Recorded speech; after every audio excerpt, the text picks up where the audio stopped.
తెలంగాణలో అసెంబ్లీ ఎన్నికలకు ఇంకా 2 ఏళ్ల సమయం ఉంది.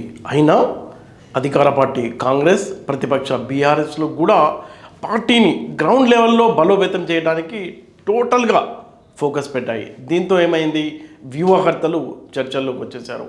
గతంలో ఎలాగైతే కాంగ్రెస్ పార్టీ లాభం పడిందో సునీల్ కనుగోలు సేవల్ని వాడుకొని, అలాగే ఈ పీకే సేవల్ని వాడుకొని ఎలాగైనా అధికారంలో రావాలని బీఆర్ఎస్ పార్టీలో బలంగా వినిపిస్తుంది.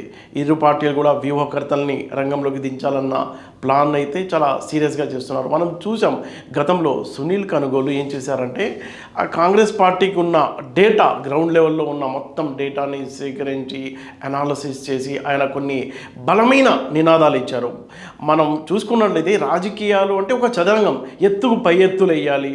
అయితే కరెక్ట్గా అంటే ఈ వ్యూహకర్తలు ఏం చేస్తారంటే, బరిలో ఉన్న అస్త్రాల్ని ఉపయోగించుకుని ప్రత్యర్థుల్ని చిత్తు చేయడమే వ్యూహకర్త యొక్క వ్యూహంగా ఉంటుంది.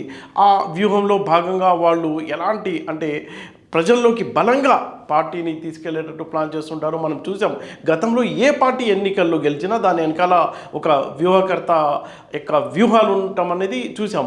చాలా నినాదాలు మనం చూసుకోవచ్చు. బాయ్ బాయ్ బాబు అన్న నినాదం చాలా పాపులర్ అయింది. దెబ్బకు జగన్ అధికారంలోకి వచ్చారు. అబ్కీ బార్ మోదీ సర్కార్, ఆ నినాదం కూడా పనిచేసి మోడీ గవర్నమెంట్ కంటిన్యూగానే వస్తూనే ఉంది. ఇక రావాలి జగన్, కావాలి జగన్ అనే నినాదం కూడా పబ్లిక్లో బాగా వెళ్ళింది. తెలంగాణలో మనం చూసాం, మార్పు కావాలి, కాంగ్రెస్ రావాలి, సునీల్ కనుగోలు ఇచ్చిన నినాదం ఇది బాగా వెళ్ళింది పబ్లిక్లోకి. అయితే మనం చూసుకున్నట్లయితే 2 ఏళ్ళు అంటే 2 ఏళ్ళు కాదు, 2 టర్మ్స్ 2 సార్లు తెలంగాణ వచ్చిన తర్వాత బీఆర్ఎస్ పార్టీ తెలంగాణలో అధికారాన్ని ఏలింది. బలంగా పాతుకుపోయిన బీఆర్ఎస్ పార్టీని కాంగ్రెస్ పార్టీ సునీల్ కనుగోలు యొక్క సేవల్ని వాడుకొని ఈజీగా అధికారంలోకి స్పష్టమైన మెజార్టీతో వచ్చింది. కాబట్టి మళ్ళీ ఆయన సేవల్ని వినియోగించుకొని, అంటే ఒక గ్యాప్ కనిపిస్తుంది. ప్రభుత్వం అమలు చేస్తున్న ఏవైతే సంక్షేమ పథకాలు ఉన్నాయో వాటికి సీరియస్గా పబ్లిక్లోకి వెళ్ళటం లేదు, దానికి సంబంధించిన ఫలితాలు పార్టీకి అందడం లేదన్న ఫీలింగ్ ఉంది. అందుకే ప్రభుత్వానికి అలాగే పార్టీకి మధ్య ఉన్న సమన్వయం పెంచడం, గ్యాప్ని తగ్గించడం, సంక్షేమ పథకాలని ప్రజల్లోకి బలంగా తీసుకెళ్ళటం, వాటి యొక్క ఫలితాలని రాబట్టుకునేలా వ్యూహాన్ని రచించడానికి మళ్ళీ సునీల్ కనుగోలు యొక్క సేవల్ని కాంగ్రెస్ పార్టీ వినియోగించుకోవాలని నిన్న గాంధీ భవన్లో జరిగిన పిఎస్సి మీటింగ్లో ఒక చర్చకు వచ్చింది. వాళ్ళంతా ఒక ఏకాభిప్రాయానికి కూడా వచ్చేశారు. అయితే గతంలో కాంగ్రెస్ పార్టీని గెలిపించడానికి ఎలాంటి వ్యూహం అమలు చేశారని ఒకసారి మనం చూసుకున్నట్లయితే, గ్యారంటీల హామీలు సునీల్ కనుగోలు ఇచ్చింది.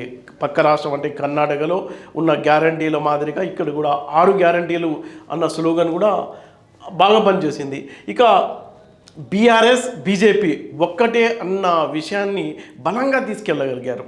ఆయన నినాదం ఇవ్వడం, రేవంత్ రెడ్డి తనదైన స్టైల్లో ఆ స్లోగన్ని పబ్లిక్లోకి తీసుకెళ్ళడం, అద్భుతమైన రిజల్ట్ వచ్చింది.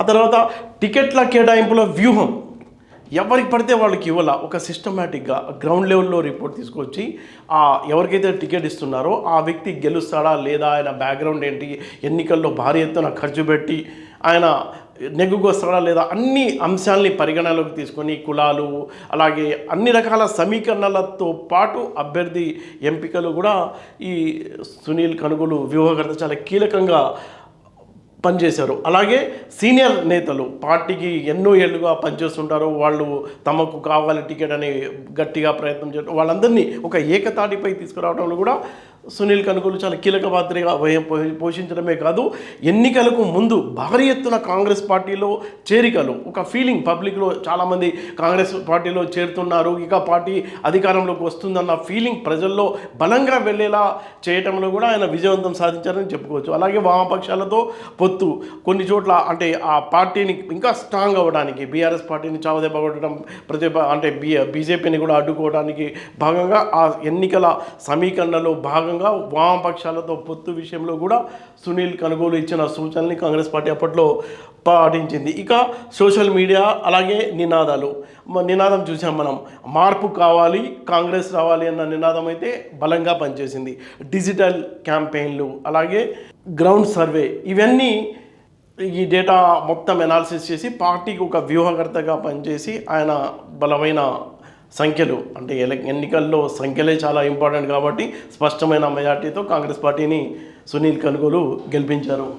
అయితే బీఆర్ఎస్ పార్టీ కూడా ఎక్కడా తగ్గడం లేదు. బాగా దెబ్బతిన్న పులిలా బీఆర్ఎస్ పార్టీ చాలా కసిగా ఉంది. ఎలాగైనా ఈసారి అధికారంలోకి రాకపోతే చాలా కష్టం. ప్రాంతీయ పార్టీ కాబట్టి అస్తిత్వానికే ముప్పు వాటిల్లుతుంది. కాబట్టి ఎలాగైనా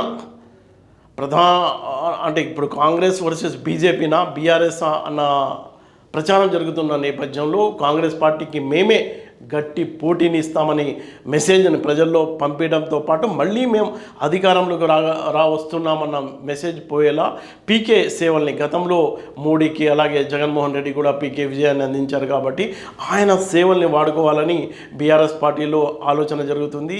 ఎట్టి పరిస్థితుల్లో కూడా మళ్ళీ అధికారంలోకి రాకపోతే పార్టీ అస్తిత్వానికే పార్టీ మనుగడకే కష్టమవుతుంది. కాబట్టి ఎలాగైనా అధికారంలో వచ్చేలా వ్యూహకర్తల సేవల్ని వాడుకోవాలని బీఆర్ఎస్ పార్టీ చాలా దూకుడుగానే వ్యవహరిస్తుంది. ఇంకా సమయం 2 ఏళ్ళు ఉన్నప్పటికీ ఇప్పటి నుంచే పార్టీని గ్రౌండ్ లెవెల్లో బలోపేతం చేయడానికి, అలాగే త్వరలోనే అంటే ఇంకా చాలా టైం ఉంది కదా అన్నట్టు కాకుండా పీకే సేవలకు ఎలా వినియోగించుకోవాలి, ఎలాంటి వ్యూహాలతో ఈ 2 ఏళ్లలో ప్రజలకు దగ్గర అవ్వడమే కాదు ప్రజల్ని తమ ఓటు బ్యాంకుగా ఎలా మార్చుకోవాలన్న అంశాలపైన బీఆర్ఎస్ పార్టీ సీరియస్గానే ఫోకస్ పెట్టింది. మనం చూడొచ్చు అసలు ఈ వ్యూహకర్తలు ఏం చేస్తారు. వాళ్ళు ఏం చేస్తారంటే ప్రజల నాడి తెలుసుకుంటారు.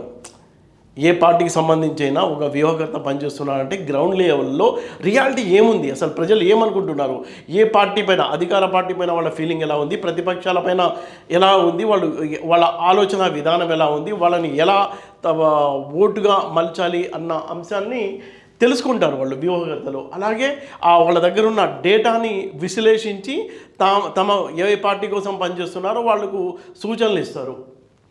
అలాగే ప్రచారం యొక్క ప్లానింగ్, ఎలాంటి ప్రచారం నిర్వహించాలి అంటే ఆ ప్రచారంలో కీలకంగా నినాదాలు, రోడ్ షో, సభలు ఎలా పెట్టాలి, అందులో ఎలా వ్యవహరించాలి అన్న అంశాలని కూడా వ్యూహకర్త చాలా కీలకంగా వ్యవహరిస్తాడు. ఇక సోషల్ మీడియా అయితే చాలా బలంగా ఉంది. మనం చూసాం పక్కన తమిళనాడులో విజయ్ గెలుపు వెనుక రీల్స్ పనిచేశాయి అనే అంశం కూడా బాగా ప్రచారమైంది. అంటే సోషల్ మీడియా అంత కీలకంగా పనిచేస్తుంది. కాబట్టి అంటే ఏ పార్టీ తన మెసేజ్ ఉందో ఆ మెసేజ్ను బలంగా పబ్లిక్ వరకు చేర్చాలంటే సోషల్ మీడియాని వాడుకోవడం, దాన్ని కరెక్ట్ వేలో వాడి రిజల్ట్ సాధించేలా వ్యూహకర్త వ్యూహాన్ని రచిస్తాడు.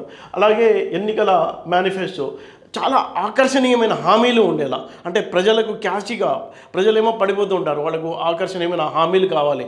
అంటే ఎలాంటి ఫ్రీలు ఇస్తారు గత ప్రభుత్వానికి, పబ్లిక్లో కూడా ఓటర్లలో కూడా ఒక స్థిరపడిపోయింది ఒక ఒపీనియన్ అంది.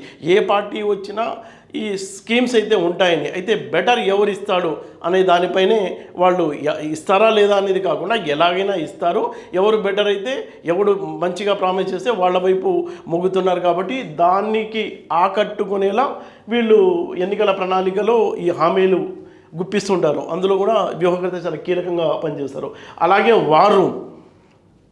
వారం అంటే బూత్ లెవెల్లో ప్రతి గ్రామాల్లో కూడా, మండల్లో కూడా, ప్రతి అసెంబ్లీలో గెలిపించాలంటే ప్రతి గ్రామ స్థాయిలో కూడా వారం ఏర్పాటు చేసి అప్డేట్స్ ఏమొస్తున్నాయి, ఇంతమంది ఓటర్లు ఉన్నారు, ఆ ఓటర్లు ఎటువైపు పడుతున్నారు, దానికి సంబంధించిన అప్డేట్స్ ఎప్పటికప్పుడు తెలుసుకుంటూ రియల్ టైంలో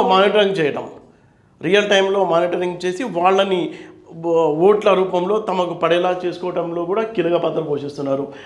అలాగే ఓటింగ్ పెంచుకోవటం, ఎన్నికల రోజు జనమంతా ఉంటారు, ఇళ్లలో ఉంటారు, వాళ్ళని తరలించేలా ఒక డ్రైవ్ నిర్వహించడంలో కూడా వ్యూహకర్త కీలక పాత్ర పోషిస్తున్నాడు. కేవలం రచన చేయడం, స్లోగన్స్ ఇవ్వడం అంతేకాదు, పోలింగ్ బూత్ వరకు తీసుకువచ్చి వ్యూహకర్త పని ఎలా ఉంటుందంటే ఇంట్లో ఉన్న ఓటర్ని ఇంట్లో నుంచి బయటికి తీసుకొచ్చి పోలింగ్ బూత్లో ఓటు వేయించే వరకు తన రోల్ అలా కంటిన్యూ అవుతూనే ఉంటుందన్నమాట. రాజకీయంగా వ్యూహాలు ప్రజలతో బలంగా కనెక్ట్ అయ్యేలా వ్యూహకర్తలు చేసి రిజల్ట్ చూపిస్తున్నారు. అంటే బ్యాక్ ఎండ్ మైండ్ వీళ్ళదే ఉంటుందన్నమాట. అంటే ఇప్పుడు మనం చూడొచ్చు, తెలంగాణలో 3 పార్టీలు ఉన్నాయి, ప్రధాన పార్టీలు. కాంగ్రెస్ అధికారంలో ఉంది, చాలా దూసుకెళ్తుంది, స్కీమ్స్ చాలా గట్టిగా రేవంత్ రెడ్డి పదే చెప్తున్నారు, మరో 5 ఏళ్ళు కూడా తానే సీఎంగా ఉంటానని.